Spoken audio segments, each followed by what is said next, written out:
తాకట్లో ఉన్న మీ బంగారాన్ని విడిపించి ఆ రోజు ఆన్లైన్ రేటుకి కొంటాం. Sharma gold company. నమస్తే, వెల్కమ్ టు సుమన్ టీవీ. నేను గిరిజ. ఇవాళ మనతో పాటు ప్రముఖ జ్యోతిష పండితులు డాక్టర్ గుండెపూడి శివసుధీర్ శర్మ గురుగారు ఉన్నారు. వారితో మాట్లాడి మనకున్నటువంటి ధర్మ సందేహాలను నివృత్తి చేసుకునే ప్రయత్నం చేసిద్దాం. గురుగారు నమస్కారం. శ్రీమాత్రే నమః. శ్రీ గురుభ్యో నమః. గురుగారు, మామూలుగానే పంచమి తిథిని మనం మంచి రోజుగా భావిస్తుంటాం శుభకార్యాలకి. అయితే మనకి ఈసారి వసంత పంచమి ఉంది. సో మరి వసంత పంచమి రోజు ముఖ్యంగా సరస్వతీదేవి ఆరాధన ఎక్కువగా చేస్తూ ఉంటారు కదా. మరి విద్యాబుద్ధులు రావటానికి సో సరస్వతీదేవి ఆరాధన ఏ విధంగా చేసుకుంటే మనకు మంచిది అంటారు గురుగారు? ముఖ్యంగా వసంత పంచమి అంటే సరస్వతి అమ్మవారు జన్మదినం. ఏమ్మా, మన భారతదేశం యావత్తు కూడాను సరస్వతి అమ్మవారి అనుగ్రహం అనే చెప్తాను. భారతి అంటే ఎవరు? సరస్వతి అమ్మవారు కదా. భారతదేశం, భరతుడు పరిపాలించాడు కాబట్టి భారతదేశం, భరతుడు పరిపాలించాడు కాబట్టి భారతదేశం అని అందరూ నానుడిగా చెప్తుంటారు. కానీ భా అంటే జ్ఞానము, రతి అంటే వెలుగుతున్నా అని అర్థం. అంటే వెలుగుతున్నటువంటి జ్ఞాన సంపదే నా దేశం. మన భారతదేశానికి ఎందుకు పేరు వచ్చింది అంటే భారతదేశం అనేటువంటి పేరు నిజంగా చాలా మంది చెప్పేటువంటి అర్థం అసలైనటువంటి అర్థం కాదు, ఇదే అసలైన అర్థం. భా అంటే జ్ఞానము, రతి అంటే వెలుగుతున్నటువంటి, భారతి అంటే అమ్మవారు, సరస్వతి అమ్మవారు జ్ఞానస్వరూపం, అఖండ జ్యోతిస్వరూపంగా వెలుగుతున్నటువంటి జ్ఞానమే మన భారతదేశం. ఆవిడే సరస్వతి అమ్మవారు. అందులోనూ మాఘమాసం అంతా కూడా చాలా ప్రత్యేకమైనటువంటి మాసమేనమ్మా. మనకి ఆఖా మావై అని చెప్పి 4 మాసాలు వస్తుంటాయి. ఆషాఢ మాసం, కార్తీక మాసం, మాఘమాసం, వైశాఖ మాసం అని చెప్పి. దాంట్లో మాఘమాసం కూడా కార్తీక మాసం అంత పవిత్రమైనటువంటి మాసంగానే భావిస్తూ ఉంటాం. సముద్ర స్నానాలు కూడా చేస్తూ ఉంటారు. అలాగే ఈ వసంత పంచమి అనేటువంటి రోజు కూడాను రాజశ్యామల నవరాత్రులలోనే ఒక రోజుగా వస్తుంది. ఇందాక మనం చెప్పుకున్నాం, నీలా సరస్వతి అనేటువంటి అమ్మవారు కూడా రాజశ్యామల అమ్మవారి స్వరూపమే అని చెప్పుకుంటూ ఉన్నాం. అలాంటి రోజులో వచ్చేటువంటి వసంత పంచమి సరస్వతి అమ్మవారి జన్మదినం ఏదైతే ఉంటుందో ఆ రోజున సకల జ్ఞానులు ఉన్నటువంటి వాళ్ళు, జ్ఞానం కోసం వెంపర్లాడేటువంటి వాళ్ళు. జ్ఞానము అంటే ఏంటి? ముఖ్యంగా మనం పుస్తకాలు చదువుకునేటువంటి చదువు ఒక్కటే జ్ఞానం కాదు కదా, లోక జ్ఞానం కూడా జ్ఞానమే. ఇప్పుడు 10 డిగ్రీలుండి 10 పీజీలుండి మన పేరు పక్కన తోటకూర కట్ట ఎంత కమ్ముతారో తెలియకపోతే వేస్తే కదా, అంతే కదా, వృధానే కదా. అది 100 రూపాయలు చదివితే 100 రూపాయలు పెట్టి తీసుకెళ్తే ఏముంది, వృధానే కదా. 10 రూపాయలు 100 రూపాయలు పెట్టాల్సిన పరిస్థితి కదా. ముఖ్యంగా లోక జ్ఞానం ఏదైతే ఉంటుందో, ఎవరితో ఎలా సంభాషించాలి, ఎలా మాట్లాడితే ఎదుటి వాళ్ళని మనం గౌరవంగా మాట్లాడాలి, ఎంతవరకు మాట్లాడాలి, ఏం మాట్లాడాలి అనేటువంటి జ్ఞాన ప్రసాదినే యొక్క సరస్వతి అమ్మవారు. కాళికా అమ్మవారి స్వరూపంలో కాళిదాసుకి 4 మీద బీజాక్షరాలు రాస్తే ఆవిడ్ని సరస్వతిగానే కొలుస్తూనే ఉన్నాం. మరి ఇన్ని రోజుల తర్వాత కూడా మనం కాళిదాసు అంటే చెప్పే ప్రతి ఒక్కరికి తెలిసినటువంటి పేరే ఉంటుంది. అవునా? అంటే ఏంటి? జ్ఞానాన్ని తప్పనిసరిగా ప్రతి ఒక్కరు కూడా కోరుకుంటూ ఉంటారు. ఈ జ్ఞాన ప్రసాదం మనకు అమ్మవారి ద్వారా కలగాలి అంటే వసంత పంచమి రోజున ఏం చేయాలి? ముఖ్యంగా అంటే ఎవరైనా అక్షరాభ్యాసం చేయించుకోవాలనుకునేటువంటి వారికి చాలా విశేషమైనటువంటి రోజు. ఈ అక్షరాభ్యాసంలో కూడా ఒక ముఖ్యమైన విషయం చెప్తాను. తోటి పిల్లలకి బిస్కెట్లు, చాక్లెట్లు, ఇప్పుడు కొత్తగా అప్డేట్ అయ్యి పిజ్జాలు, బర్గర్లు కూడా ఇస్తున్నారు. వీటి వల్ల ఏ రకమైనటువంటి ఉపయోగం ఉండదు. తింటారు, వదిలేస్తారు. కానీ మనకి మన చిన్నప్పుడు అక్షరాభ్యాసం చేస్తే ఏం పెంచేవాళ్ళు? మురమరాలు, పుట్నాలు, బెల్లం కలిపి చక్కగా అందరికీ పెట్టేవాడు. పక్కన ఉండేటువంటి పిల్లలందరికీ పిల్లవాడితో ఇట్లా గుప్పిడి తీసేసి పెట్టించేవాడు. అవునా? అక్షరాభ్యాస సమయంలో ఒక పిల్లవాడు జ్ఞానవంతుడిగా తయారవుతున్నాడు, విద్యావంతుడిగా తయారవుతున్నాడు, బుద్ధిమంతుడిగా తయారవుతున్నాడు అనేటువంటి సమయంలో చుట్టూ కూడాను చెడు ఎక్కువగా చేరుతూ ఉంటుంది.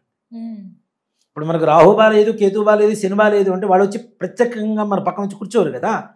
ఆయా లక్షణాలు కలిగినటువంటి వ్యక్తుల్ని మన పక్కన చేరుస్తూ ఉంటారు. తద్వారా మన బుద్ధి మారుతూ ఉంటుంది, మన కర్మాన్ని మనం అనుభవిస్తూ ఉంటాం. అలాగే పిల్లలు చదువుకునేటువంటి ఈ అక్షరాభ్యాసం ప్రారంభమై వాళ్ళు మంచి విద్యావంతులుగా అయ్యేటువంటి సమయంలో కూడాను చెడు ఎక్కువగా చుట్టూ ఉండేటువంటి స్నేహితుల రూపంలో చేరుతూ ఉంటుంది. కొత్తగా పిల్లవాడు జాయిన్ అయిపోతే వీడు నా ఫ్రెండ్ అని చెప్పి స్నేహం చేసుకుంటూ ఉంటారు. అందరికీ కూడా కొత్తగా కనబడుతూ ఉంటాడు, కొత్త బట్టలు వేసుకొని వచ్చి. అవునా? ఆ సమయంలో ఈ మురుమురాలు ఎందుకు పెట్టాలి అంటే వాళ్ళల్లో ఉండేటువంటి చెడు ఆలోచన రూపంలో ఉండేటువంటి భూత ప్రేత పిశాచాలకి ఈ భూతబలి కోసం ఇవి పెడతారు. అవి తిని ఆనందపడిపోయి ఆ చెడు వెళ్ళిపోతుంది. ఓకే. అందుకనే చూడండి, ఒక గది లోపల గాలి కూడా రాకుండా గది తాళం వేసేయండి, లోపల కొన్ని పేలాలు వేసి లేదా కొన్ని మురమురాలు వేసి తలుపు వేసేయండి. ఓ 15 రోజుల తర్వాత ఆ తలుపు దగ్గర పోయి శబ్దం వినండి, లోపల వాళ్ళ హర్రర్ సౌండ్స్ భయంకరంగా వస్తుంది. ఓకే. అంటే అవి తినడం కోసమే వస్తాయి. తిన్న తర్వాత డోర్ వేసేస్తే బయటపోవడానికి అవకాశం లేదు కదా, అక్కడే ఉండిపోతుంటాయి. అంటే అవి తింటే ఇప్పుడు చనిపోయిన సమయంలో కూడా ఏం చదువుతారు, మురమురాలే చల్లుతారు కదా. అంటే భూత ప్రేత పిశాచ బాధ నివారణ కోసం భూత బలి అంటుందని, ఆ భూత బలి కోసం అవి పెడతాం. అవి పెట్టండి పిల్లలకు అక్షరాభ్యాసం చేసిన రోజుల్లో. అంతేగాని చాక్లెట్లు బిస్కెట్లు పెంచుకుంటే పంచుకోండి, కానీ మురమురాలు పుట్నాలు చక్కగా బెల్లం కలిపి పెడితే వాటి ద్వారా మీ పిల్లవాడికి ఏదైతే విద్యకు సంబంధించినటువంటి ఆటంకాలు ఉంటాయో ఆటంకాలు మొత్తం తొలగిపోతాయి అనేది ఒకటి. అలాగే అక్షరాభ్యాసంతో పాటుగా ఎవరైనా పిల్లలు మాట వింటలేదు, చదువుకోవటం లేదు అనుకునేటువంటి పిల్లలు ఉంటే ఆ రోజున మీ పిల్లవాడితో ఒక 3కో 5కో 9 మందికో కావలసిన పుస్తకాలు, కలర్ పెన్స్, అట్లా పెన్సిల్స్ చక్కగా కొని ఇది ఎవరికైతే అవసరం అవుతుందో, నిజంగా ఉన్నవాడికి ఇవ్వడం ద్వారా ఏ రకమైనటువంటి ఇది లేదు. సముద్రంలో ఓ చినుకు పడితే ఎట్లా ఉంటుందో అట్లానే ఉంటుంది. కాబట్టి ఎవరికైతే అవసరం అవుతుందో అట్లాంటి వారికి పుస్తక దానం, సరస్వతీ దానం అంటాం దాన్ని. సరస్వతి దానం అంటే జ్ఞానాన్ని పంచితే పెరుగుతుంది కదా, మనకు కూడా వస్తుంది కదా. కాబట్టి పుస్తక దానాన్ని ఇవ్వటం. అలాగే సరస్వతి అమ్మవారి దేవాలయాలకు వెళ్ళటం కానీ, ఇంట్లో సరస్వతి అమ్మవారి పటం పెట్టుకొని తప్పనిసరిగా అమ్మవారి ధ్యాన శ్లోకాలు ప్రార్థించడం కానీ, అవకాశం ఉంటే ఇంకా తామర పుష్పాలు ఉంటాయి, కలువ పుష్పాలు. ఈ కలువ పుష్పం తీసుకెళ్ళి అమ్మవారికి చక్కగా సమర్పించాలి. అమ్మవారు ఎప్పుడు కూడా రాయి మీద కూర్చొని ఉంటుంది. అంటే స్థిరమైనటువంటి జ్ఞానాన్ని ఇవ్వడం కోసమే రాయి కదలదు కదా. లక్ష్మి అంటే తామర పువ్వులో ఉంటుంది, అవునా, కదులుతూ చంచలంగా ఉంటుంది. సరస్వతి అమ్మవారు ఒక రాయి మీద కూర్చొని ఉంటుంది, అంటే స్థిరమైనటువంటి జ్ఞానాన్ని ఇస్తుంది అమ్మవారు. లక్ష్మీదేవి చంచలం అవుతూ ఉంటుంది, ఎక్కడా ఉండదు, ఒక చోట స్థిరంగా. కాబట్టి అమ్మవారి అంత స్థిరమైనటువంటి జ్ఞానాన్ని ఇవ్వాలి అంటే సరస్వతి అమ్మవారిని ఇచ్చేది. పిల్లలు చేయలేకపోతున్నారు, తల్లిదండ్రులు చేయండి తప్పనిసరిగా పిల్లల పేరుతో. అలాగే ఓం ఐం శ్రీం హ్రీం అనేటువంటి మంత్రాన్ని చక్కగా ఇంట్లో పిల్లల పేరుతో తల్లిదండ్రులు చదువుకోవచ్చు. లేదు ఒక పలక తీసుకొని లేదా ఒక పేపర్ తీసుకొని దాని మీద రాసి వాళ్ళతో పలికిస్తూ దిద్దించండి చక్కగా. సరస్వతి అమ్మవారి ఐం అనేటువంటి శబ్దం ఏదైతే ఉంటుందో సరస్వతి అమ్మవారి బీజం కాబట్టి తప్పనిసరిగా జ్ఞానం తప్పనిసరి కలుగుతుంది. అలాగే మన హనుమత్ప్రచింగర వారాహ యజ్ఞస్థలి యందు ఈ వసంత పంచమిని సంతరించుకొని ఎవరైతే పిల్లలు ఉంటారో వాళ్ళందరికీ కూడాను నాలుక మీద సరస్వతి బీజాక్షరాలు లిఖించడం జరుగుతుంది. తప్పనిసరిగా ఉచితంగా అక్షరాభ్యాసం చేయించడం జరుగుతుంది. కాబట్టి ఎవరైనా రావాలి, చేయించుకోవాలి, పిల్లలకి మంచి జ్ఞానం కలగాలి అనుకునేటువంటి వారు తప్పనిసరిగా పిల్లలు తీసుకొని రండి.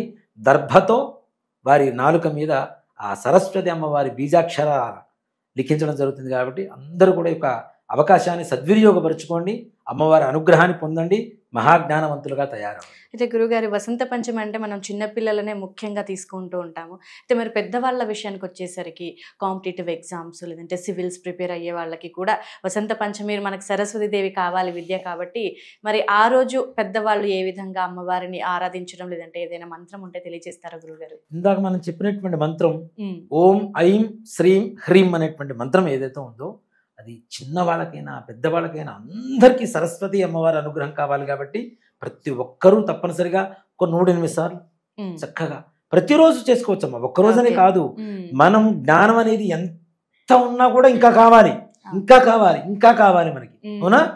అంత సంపద కావాలి. కాబట్టి అంత జ్ఞానం మనం బ్రతికున్నంత కాలం కూడా మనం పొందుతూనే ఉండాలి. కాబట్టి ప్రతి నిత్యం కూడా ఈ యొక్క బీజాక్షరాలని తప్పనిసరిగా మనం రాసుకొని దిద్దుతూ ఉండొచ్చు.